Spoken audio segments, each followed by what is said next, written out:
Hello everyone. For our first special address entitled The Global Human Self, we are honored to have with us renowned Afghan-American author, teacher and lecturer Tamim Ansary. To introduce him, please welcome Nicholas Kaur, Head of Research, Khazanah. Nick, over to you. Thanks, Shamira. So first of all, ladies and gentlemen, let me echo the Prime Minister and Khazanah's Managing Director by wishing everyone a very warm welcome to the Khazanah Megatrends Forum 2021. We're back after a 2-year absence in which so much has changed. And as someone whose job is, in part, to give some measured predictions about the future, I can say with 100% certainty that at the end of KMF2019, I could not have predicted what would happen in the next 2 years. I hope that the company, Khazanah, doesn't hold that against me. But as the concept paper, and thanks to those who have read it, by the way, as the concept paper has stated, the past 2 years have really laid bare the systems and structures in which we live. I was recently asked in a panel discussion on when we could return to normal in 2019. And in my view, I don't know if a return to the global system of 2019 is really all that great. Surely we can do better. So if we believe in the power of narratives and stories in shaping our world, then doing better must mean crafting a better narrative for all of us moving forward. And while perhaps the most overused phrase of the pandemic is an all-of-society approach, it's because it rings true. We have all also come to know how interconnected we all are, and indeed, how interconnected our world really is. And nowhere did I learn more about exactly how interconnected we all are than in Tamim Ansary's latest book, The Invention of Yesterday. So I don't want to spoil it for anyone, but if you want to understand the interconnectedness between the construction of the Great Wall of China and the fall of Rome, or between the Qing dynasty's policy and trade and the Boston Tea Party, do check out his book, which is available for selection at the right time. Given that the theme for KMF this year is the invention of tomorrow, which, if you're wondering whether or not it's coincidental with Tamim's The Invention of Yesterday, let me just tell you now, it's not a coincidence. It's directly a riff off of Tamim's work, and as such, to kick off KMF 2021, I would like to introduce Tamim Ansary, an Afghan-American author, teacher, and lecturer who takes a particular interest in zones where cultures and civilizations overlap. His books, which have been translated into over a dozen languages, include West of Kabul, East of New York, a memoir about straddling a cultural fault line in the world, Games Without Rules, a history of Afghanistan from the inside looking out, and Destiny Disrupted, a history of the world through Islamic eyes. His latest work, The Invention of Yesterday, offers a bird's-eye view of world history as a fabric woven of cultural narratives and explores how a world historical narrative might be constructed for the global age. Ansary ran the San Francisco Writer Workshop for 22 years and teaches occasionally at the Osher Institute at UC Berkeley. Please join me in welcoming Tamim, who will tell us all about the global human self. Tamim, over to you. All right, thank you so much, Nick, and thank you, ladies and gentlemen, for being here, and also thank you, Khazanah, for inviting me to be here. It's a privilege and a delight for me. So the history of the world, it's a story, and we think of it as a story of the past, but actually it's a story we're smack dab in the middle of. The past and the future, they're both inventions. And one is the story of how we got to here, where we are today, but there's also a story to be told about where we might go from here. Now, a question that arises in both cases has to do with that word we. Who is this we we're talking about? This is the history of. And also the word here. Where is here? So here, from where I'm standing, the words that come streaming out are words like fires, floods, shrinking rivers, rising seas. How could both of those be true? Pandemic, illness, social breakdown, refugees. And like so many people, I'm going, what are we going to do about this? There it is, that word again, we. Who is this we? We're situated on a planet in crisis, and a planetary crisis requires a response from a global human we the people, and that's what seems most dramatically missing from the place we're calling here today. So as a narrative historian, I seek to understand, I think it's best to understand the present, or this is how I understand it anyhow, as the current chapter of a story already in progress. So to decode it, what I've spent the last 10 or 12 years doing is trying to discern what is that story? What is the momentum of human history? Where is all this going? And one trajectory that jumps out at me is how could it not is the ever-increasing interconnectedness of humankind. You know, if you were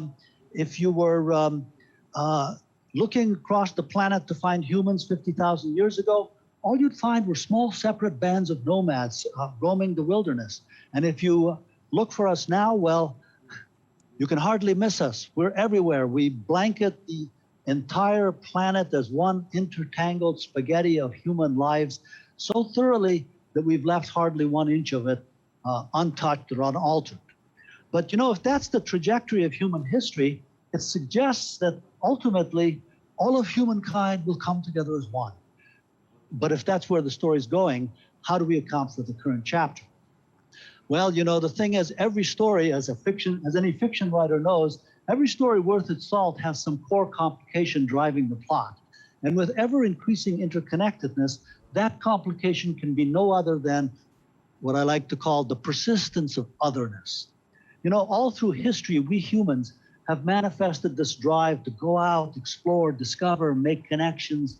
But just as constant has been our suspicion of strangers, our readiness to close ranks against the other. So it's reaching out, closing ranks. That's the heartbeat of history. And the thing is, these are not two separate things we do. These are two sides of the same thing we do. That's the conundrum. You know, when we deepen our sense of who we are by forming bonds with our fellow humans, we are simultaneously sharpening our sense of who we're not and our ability to recognize who's the other, who's not one of us. Often in history, in fact, it has been an interaction with the other, you know, some experience of the otherness of the other that has given rise to some group sense of a collective self. So collective self, I want to pause on that term for a moment. In previous years, as I think maybe Nick mentioned or has been mentioned here, this forum has discussed the concept of a collective brain. But the collective brain is more sort of about exploiting the parallelism or some kind of association there is between neural networks and electronic networks in order to maximize our problem-solving prowess by you know, linking and syncing up our intellectual resources.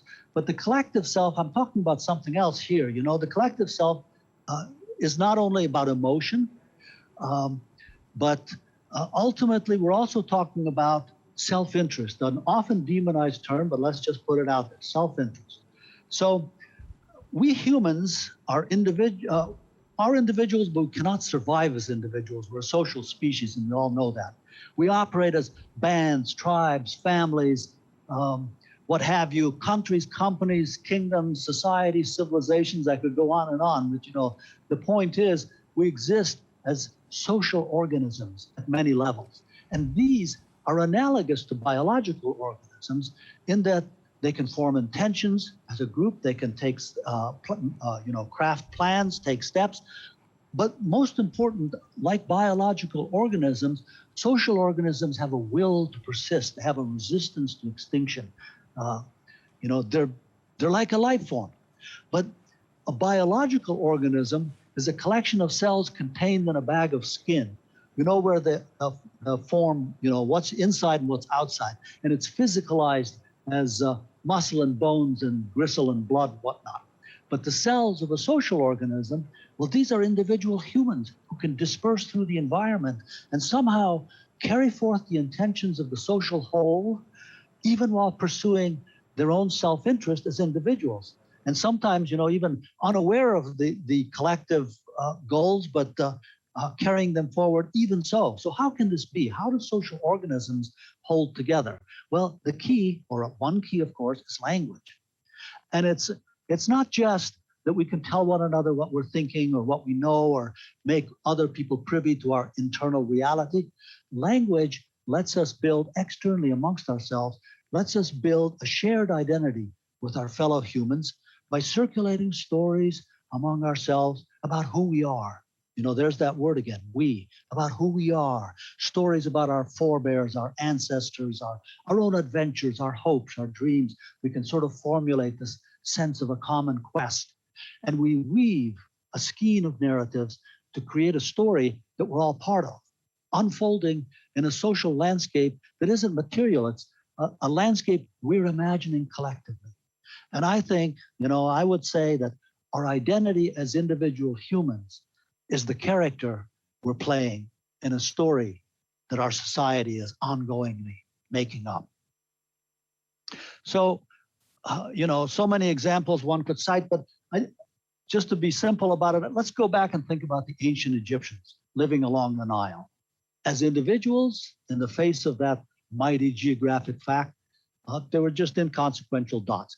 But as a collective self of many thousands, well, they could manage that river, not just by working together, but by working as many separate parts, somehow interlinked, And as a collective self, they could manage that river, and they knit that self together with a skein of narratives, with a meta-narrative that turned their riverine world into a metaphor. The story of a family of gods, one of whom died each year and was endlessly reborn, just as their precious life-giving river rose each year and receded, rose and receded. And the thing is, when you look around in history, everywhere in the world where some network of people were wrestling with a given environment, they had a skein of stories knitting a communal self that in some metaphorical way reflected that environment.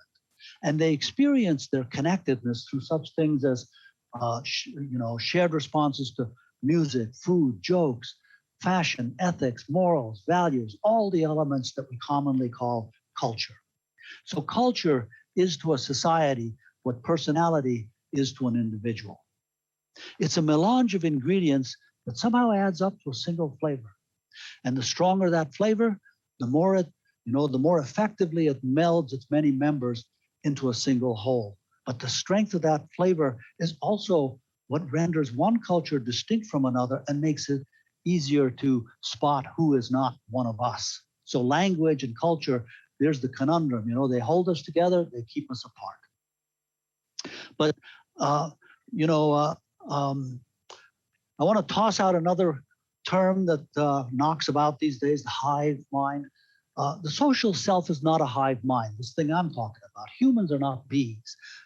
Every beehive is distinct from every other, and you don't ever find in a city the beehives forming a confederation of beehives.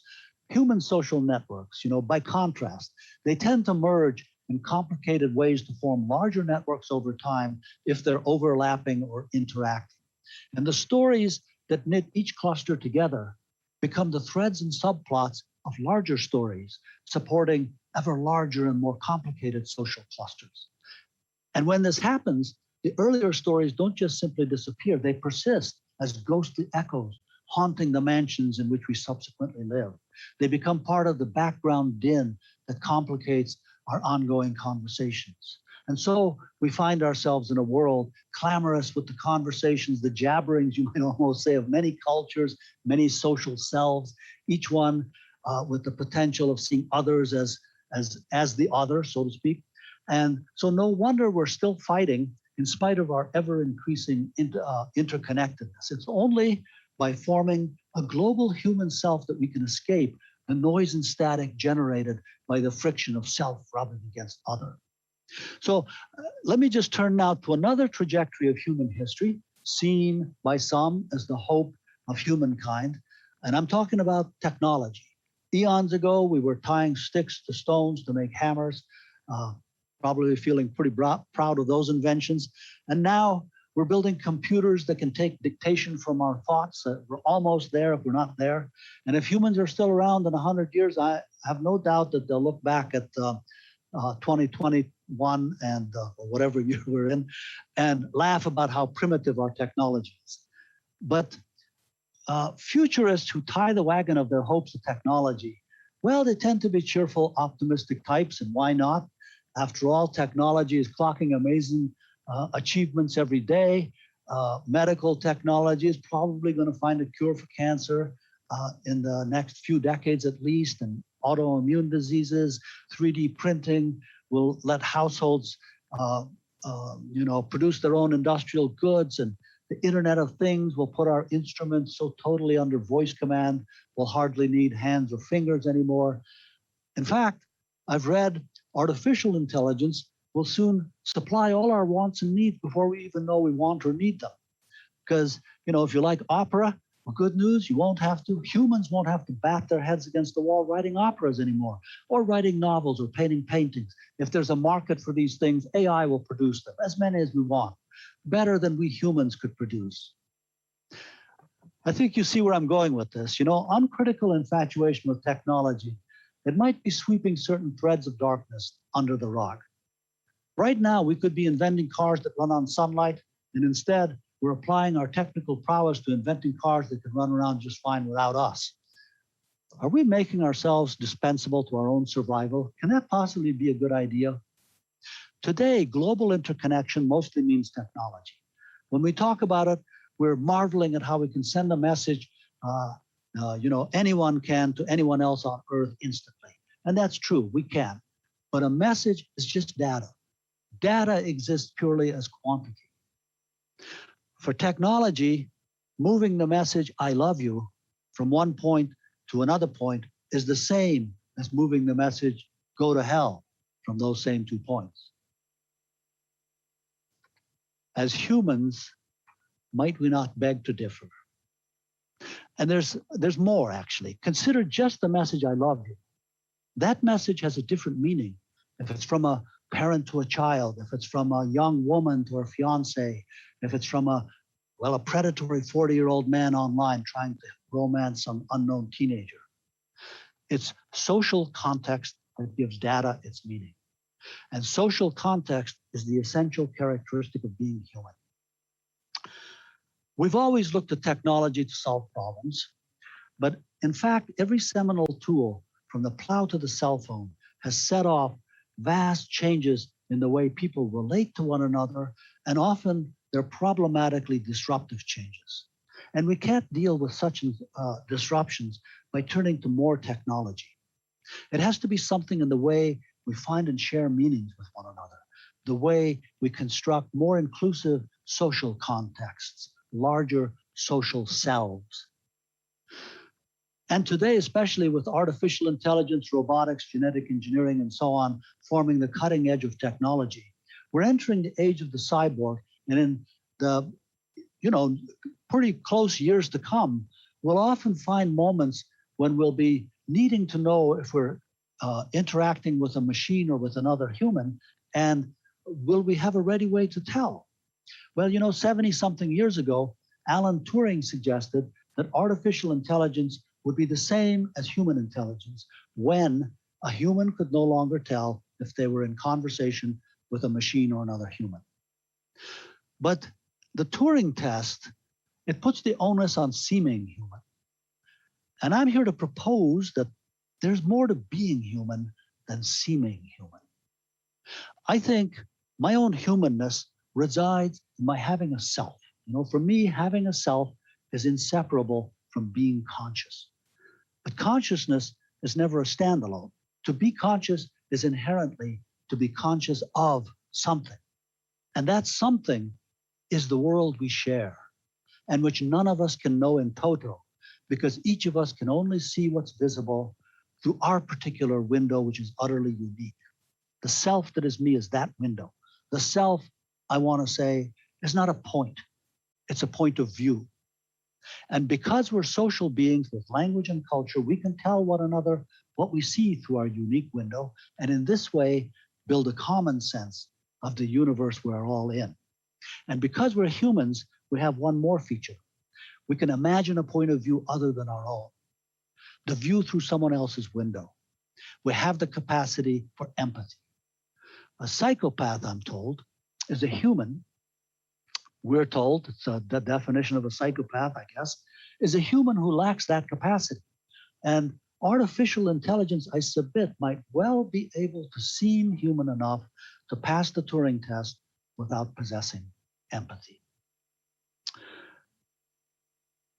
I'm thinking about another example I just want to put forth for you guys. I'm thinking about the way I think many of us encounter new music these days. It's often through some music vending platform governed by an algorithm. It offers me options, I choose some songs. It offers me more options, I choose more songs. And the more I use it, the better the program understands what I like. and it filters my options until all the songs it offers me are tailored to my tastes. All the options reflect my personality exactly. But in the pre-digital age, I remember, I used to drive around listening to my car radio. I would tune into stations, and the DJ picked the song. And I liked some DJs better than others. And I was attracted to those ones. But even the DJs I liked played some songs I didn't like so much, or that I found strange. And you know what? That was a virtue, actually, because I was experiencing not just songs, but somebody else's choices. My human sensibility was in an act of intercommunication with another human sensibility somewhere out there in the universe, another self. And with Spotify and its algorithms, I'm in communication only with myself. And that's true of, all my interactions with the digital world mediated by the algorithm.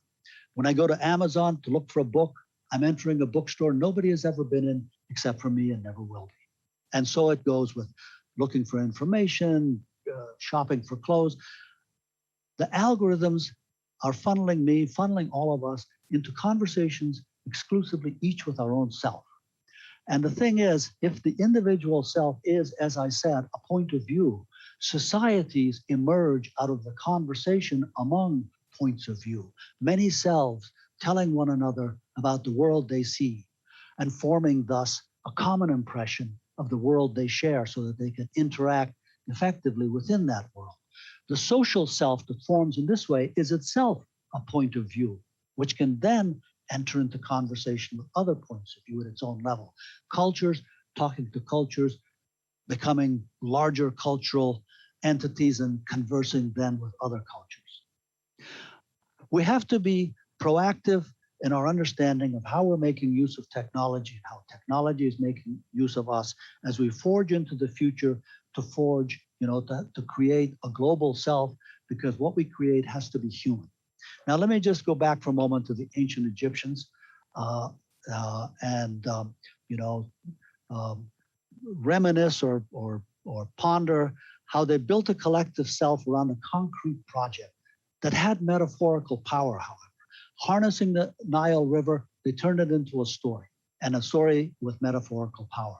And I think we need something like that now. We need an epic project vital to our well-being, all of humanity, that has the power of metaphor. Now, just to give an example of what I mean by the power of metaphor, in the 19th century, America undertook to build a railroad across the continent. Now, the Civil War had just almost ripped the country in half, and here was a project to connect the Atlantic and Pacific coasts with a belt of timber and steel. I mean, talk about a metaphor. The Egyptians had a river. The Americans had a continent. What do we moderns have? We have the planet as a whole. The world's biggest landmass, consider that. Asia, the world's biggest landmass, is essentially a pump. Temperatures at the heart of Asia soar in summer, plunge in winter, sucking in through that fluctuation of temperature, sucking in air, blowing it out, and then they split across the world's tallest mountains, the Himalayas, to become the monsoon winds, blowing out across the Pacific and Indian Oceans, then overlapping in Southeast Asia, where you guys are. I think let's picture the monsoons as a mighty turbine that could generate enough power, just them, to make oil a laughable afterthought. I'm not a technologist, but that's what I'm seeing from where I sit. The industrial age saw catastrophic wars driven by competition for scarce fossil fuels, wind and sun, and moving currents of water. These things are not scarce. The only problem is they're erratic. Only in some is their output dependable. But that's a good thing, actually, because making use of these energy sources requires cooperation instead of competition.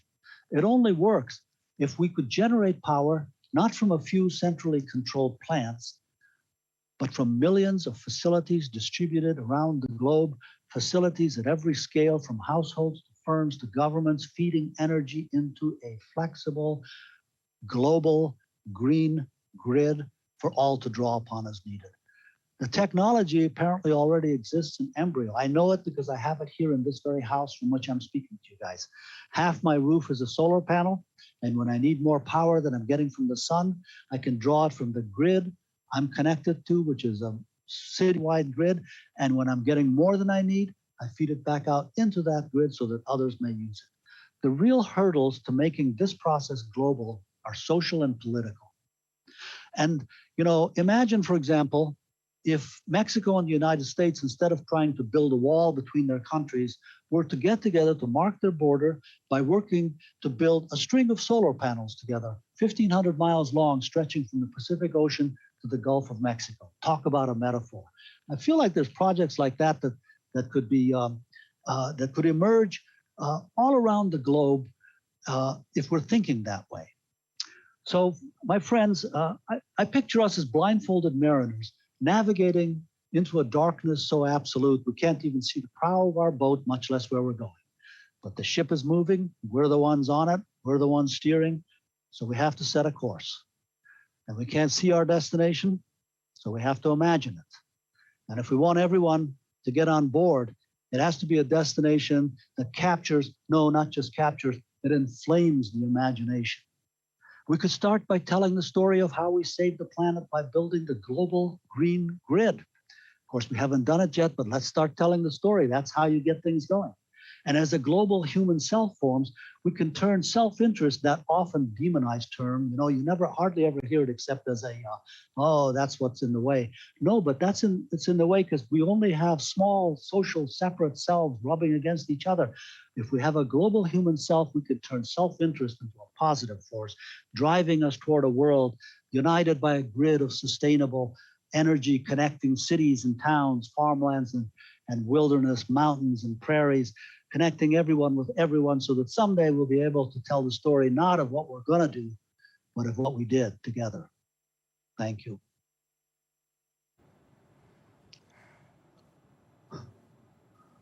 Wow. I'm done. Thank you, Questions Tamim. and answers. That was incredible. First of all, thank you so much for that. I have so many questions. I've written a whole bunch of notes on my notepad, and I don't really know where to start. So maybe why don't we start with this, right? So you mentioned at the end about us trying to find big problems together that we might be able to solve if we have a global human self. Right? And earlier on, you talked about how language and culture, they kind of keep us together, but they also pull us apart. Have you ever read the graphic novel Watchmen or watched the movie Watchmen? I have watched it, yes. So you know that. Where are you going with this? Yeah, so to avert the Cold War, what one of the characters in Watchmen did was to essentially cause an apocalypse in several cities around the world to give us, meaning the we of humans, another other, right? Perhaps one of the things that maybe it's so difficult for us to really unite to tell a story about facing climate change is because we can't put a face to climate change. What does it really mean for climate change to be considered an other? Is other really just something that is just human, meaning that I can only see it if, there's a face to it or a name to it or a self to it? But I guess in history, what are some of your thoughts based on what you've seen or what you've studied on the need for the other to be something human versus a more abstract other like climate? Well, I have pondered about that, and unfortunately, what I'm going to say is I don't know the answer to that because here's a more stark example of that. Just 2 years ago, I think we're finally there because we have people often talked about how if only some aliens would invade the planet Earth, then we'd all come together and be the global human self. And in a sense, this pandemic illness, that has happened. The threat that faces all of us is facing all of us in the same way, is what's so interesting about it. And boy, it could hardly be more other than us humans. It's a ball with spikes sticking out of it. So how is it that we're not uniting against that? The quick thing that I'm going to say is, gee, I don't know. That's one that we have to ponder. The larger self, the larger question goes back to the things that you guys were talking about in terms of social justice and inequality and so on. I was very much struck by this meme that I saw passing around on Facebook. Maybe you saw it. Here's what it said. It said, we're not on the same boat, we're in the same storm. Some of us are in yachts, some of us are in canoes, some of us are paddling, some of us are drowning. So there is a relationship between tackling the problem of social justice and coming together as one across cultures. But then, just with social justice, you know, a socially just society, we speak separately of two halves of that. What we need for a socially just society are two things. One is justice, and one is a society. And justice is a conversation that can take place by itself because it's you know, what's fair and who's entitled to what when a society is producing goods, who's entitled to get what share of those goods. I think that's kind of the basic problem of society, of justice.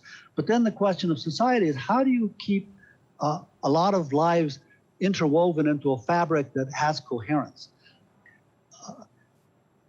You know, I'm going to give a very partial response to this, and it's going to be that it's going to go back to this thing about the Egyptians and the Nile River and stuff.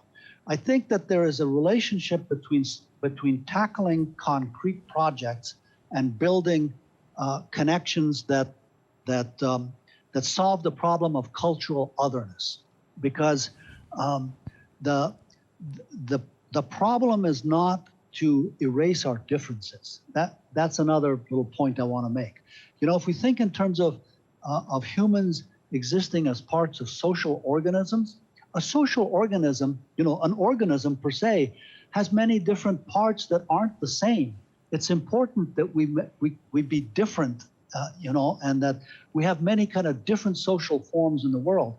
It is possible, I think, for different social forms to interconnect and operate as a single whole, but it needs something to work around and to build around. So, you know, I'm thinking that I tossed out this global green grid.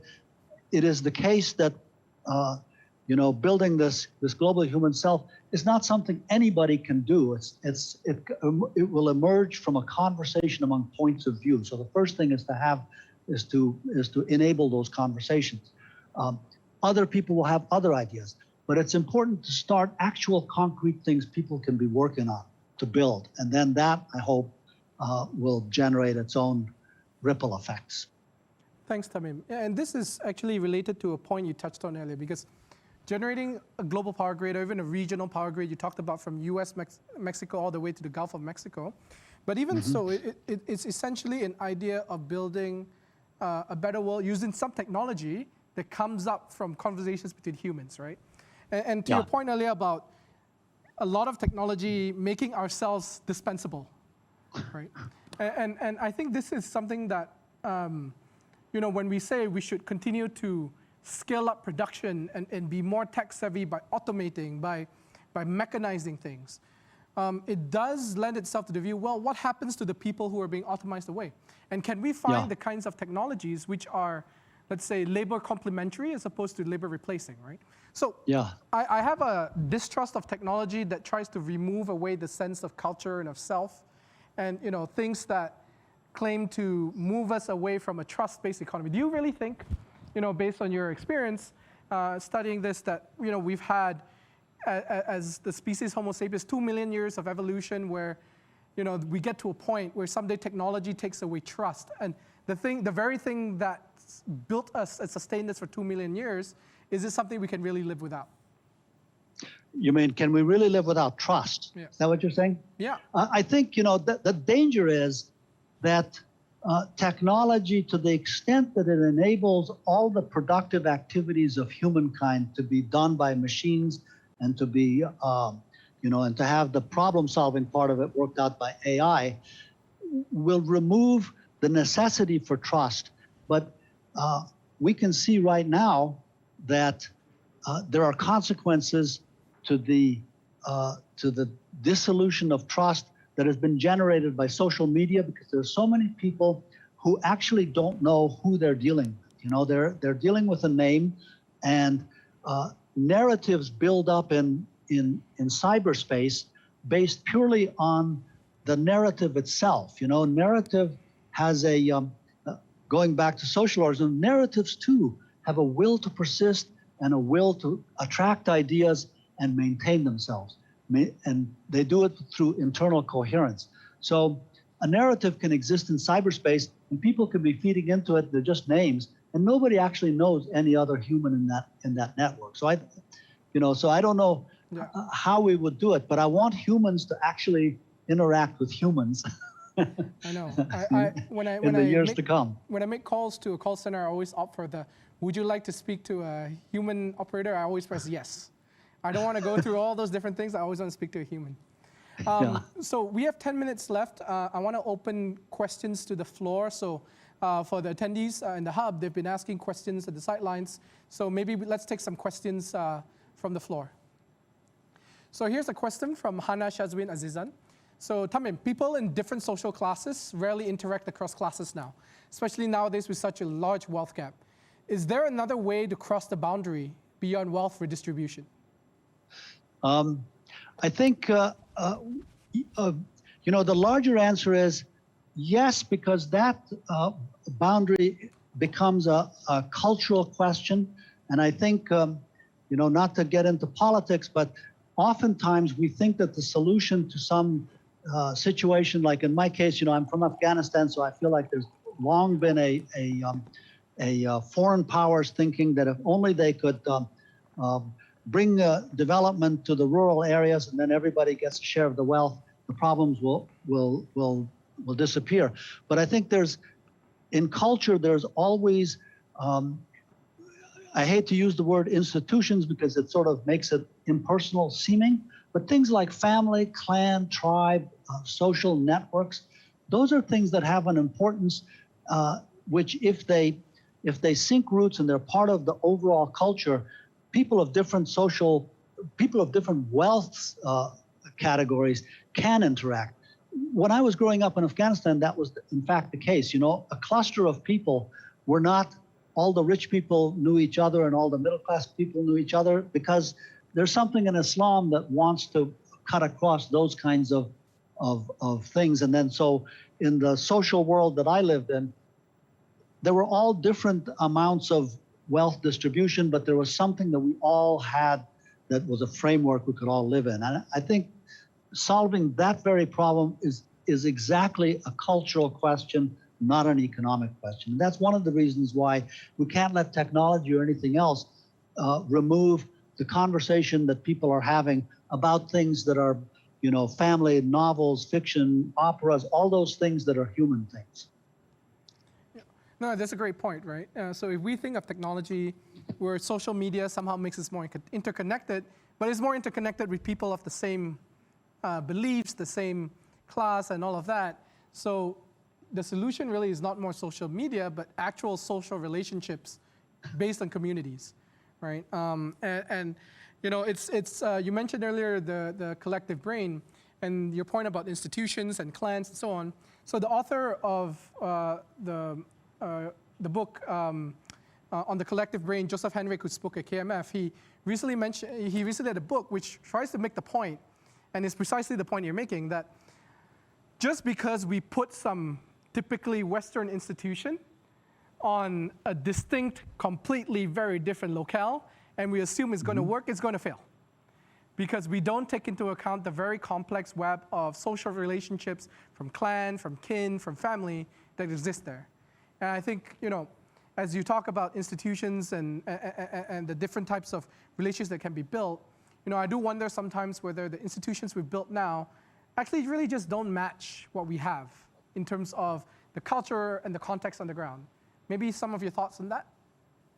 I don't know if it's my thoughts on that, but somehow as you were speaking, I remembered that I heard something and it very, very much resonated for me. It references my two social worlds. I was born and raised in Afghanistan, and I'm an Afghan, and I live in America, and I'm an American. And in the American world, you work, and that's the thing you do, and then you take vacations, and it's a rest, so you can go back to work. But in my social world growing up, I felt like the cultural sense was that, the work is the thing you do so that you could come back and be with your people and just hang out with your people, and then that was it. You didn't have to, that was the destination, not the way you're getting there. I hope that bosses at Khazanah are listening to this to hear this point very clearly. Yeah. Okay, let's move on to another question from the floor. So do you believe that human identities are converging as a collective behavior with influence of politics, media, and as the world kind of grows smaller, so to speak? And what kind of human self, what will it look like in years to come?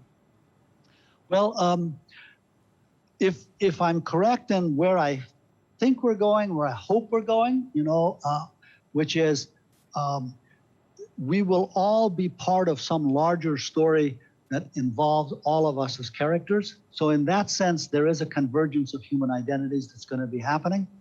I think that even very recently, technology was sufficiently primitive that most people could live most of their lives in a world that was more or less culturally whole and separate from other cultures. And that the influence of technology has been that essentially all the cultures of the world are like in the same room, shouting at once and speaking different languages. And the one narrative that we need, it can't just emerge suddenly. A narrative, all of those narratives, those earlier narratives that want to remain whole and they're clinging to their separateness from all the other narratives, they have to unravel a little bit first so that the strands of the narratives are available for use in other narratives. I am hoping that we're in a transitional stage of the human species on this planet, that the narrative we need that will be the framework for the post-industrial age, for the 50 years from now, that will emerge in time it's not one of us that's going to tell that story. It's all of us telling a story and groping for how our stories fit with other people's stories. And that's happening now. And it's a little clamorous because, yeah, of course it is. We speak different languages and we're all in the same room. If you're in a locked room and you have to get out and you're with 30 other people and all of you speak a different language, you're going to have a little bit of difficulty crafting a plan together. Over time, you'll start to speak a language you all share, and it won't be any of the languages you speak now. And I think that's what's happening now. Or when I say I think, I more mean I hope that's what's happening about now, but I think it might be. Okay. So, thanks, Tamim. So we have time maybe for one last question from the floor. So we could get to that, please. So as you mentioned earlier, right, we had a pandemic that saw the entire world face a major crisis, but we weren't able to come together to really solve the problem. We're still going through it now, and that's why KMF is virtual. So do you think humanity will be able to overcome our individual needs and wants versus really what the community or what our species needs? Is there something we can do to think more communally as opposed to more individually, or do we need to find a metaphor that blends the two? I think we need to find a metaphor, and I think that we need to be cognizant of the fact that there's more than just COVID-19 going on. I think that COVID-19 arrives when there is widespread anxiety for other reasons as well. One of them, of course, is climate change and all the things that brings about. Another is simply technology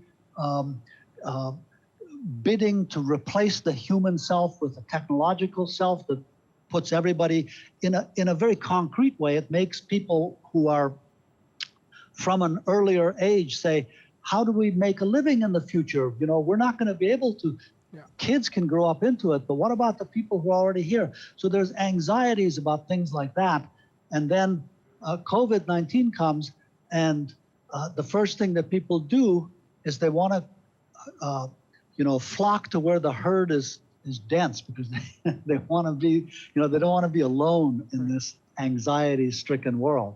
And so,